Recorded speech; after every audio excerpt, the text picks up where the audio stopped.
All right, so what do we have here? We have the Ford 2013, I'm guessing. Yeah, 2013. Ford Focus ST. Ford Focus ST. The ST is the hot version of the Ford Focus. You can see the styling, the body kit, the front air dam, the front grille. It's all way more aggressive than the regular Focus. The suspension is tuned for this car to handle well. The engine has the 2-liter turbocharged EcoBoost, 252 horsepower, 270 pound-feet of torque.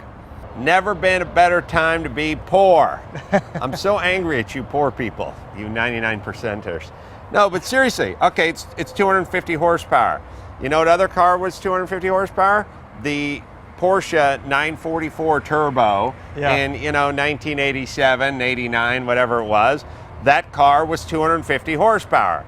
That car at the time, and I'd have to look it up, but that thing probably stickered for $41,000, and that was in 1987. Yeah. Isn't the base Boxster still about 250 horsepower? Yeah, I mean, the point is in 1987, $41,000 for a car. I mean, you could get a loaded vet in 87 for 21, 22, or new? I don't. Listen, we got to work out. The point is this. That's 250 horsepower, and it didn't really work. This is 250. Well, it does work. Have they come out with a sticker on this one yet? Yeah, so it's about 27,000. A couple little options, 28,000. But I had a 1993 Mustang Cobra. That was the car at the time, and that was like 235 horsepower. This thing is as fast 0 to 60 in the quarter mile as that Cobra was. This thing will do 15 seconds flat. 0 to 60 is like 6.5 seconds. Fun. As safe, reliable. But my Cobra would never do 69 mile an hour in the slalom, and it wouldn't pull 0.93 G's in the turns. This thing is fun. This thing handles great. And it's 4 doors, but it doesn't really look like it. And it's got nice Recaro seats in it. Yeah. And it's push button start and all the little bells and whistles and all the stuff we talk about. That why not just do the steering wheel that people want? Why not just do the seats that people want? Yeah, it's only available in a 6-speed manual. It's a close ratio 6-speed. Because there's something that looks like a paddle shift in this car, but I guess it's not. I drove it. It's quick. It's nimble. It's fun.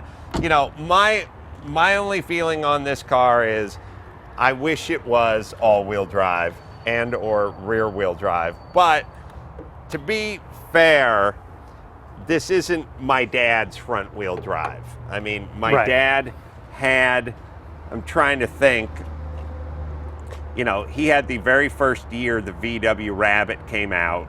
That was 75, I think. He had it in piss yellow with vinyl all the way around.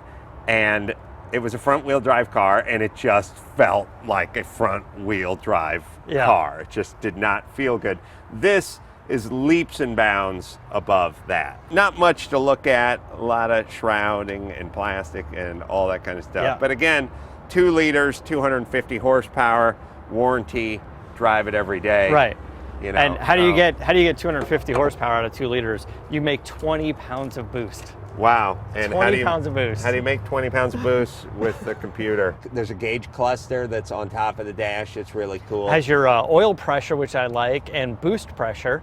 So you can monitor water temp and oil pressure, which is kind of cool because so many cars today, it's like I get into them and I don't know when the car's warmed up yet. You can never really tell when you're up to operating temperature. And this one has it. Oh, they also pipe in the sound into the cockpit. So this car actually sounds better on the inside than it does outside of the vehicle. Well, now I guess we should listen to it on the inside in that case.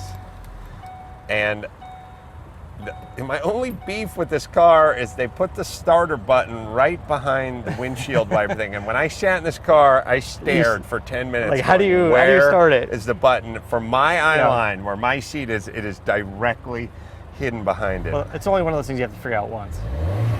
True.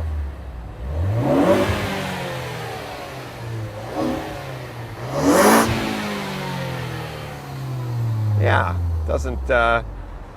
it doesn't sound like V8 with glass packs in it, but it's for a 4-banger. It's got a great sound. It's got a good-looking shift knob. The steering wheel's really nice. Again, it's that thing where the Americans finally went, you know what? Maybe the Europeans were onto something with their interiors. Right. Maybe instead of beating them, we should join them. And someone just said, look, somebody just go grab some pictures of some Audis and some BMWs, and let's. Yeah. That's what we're going after. And that's what they got. I like the car a lot on the freeway. It's smooth. It's fun to throw it around corners. I liked it more than I liked the Mini Cooper, believe it or not. Now, granted, the last Mini Cooper I drove wasn't the best one in the world. Now, the only gripe I have about this car, and I know you're going to feel my pain on this one, is although it gets great gas mileage, 10-gallon fuel tank. Yeah. It's got like a 250-mile range. Take the spare tire in the back, throw it in the garbage, give me a can of Fix-A-Flat and a 20-gallon tank, and this thing would be awesome with a 450-mile range. Yeah, a lot of cars that, especially cars that either have big V8s or tweaked four-bangers, but cars that are meant to be driven in a spirited fashion. It's a car for an enthusiast, so you're not going to be, you are going to be doing the jackrabbit starts. You are going to be going 85 on the way to Vegas. And with the 10-mile, look, the bottom line is this. 10 gallons of gas. Can you drive this car, this sporty car, in a sporty fashion from here to Vegas? That's the minimum on the tank. Right, but I mean, the Tesla has more range than this thing. Right, so 10-gallon tank, no, I do feel your pain in that department. Other than that, fun, Euro styling, sporty, and again, the Mini Cooper's fun, but for the same price as the S, essentially, this thing's got an extra 35 horsepower or 32 horsepower, whatever it is.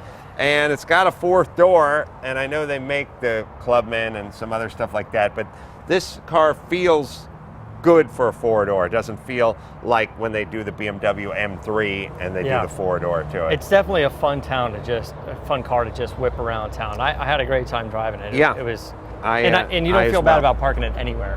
So, until next time, this is Adam Carolla for Matt, the Motorator, DeAndrea, saying, keep the air in the spare and the bag in the wheel.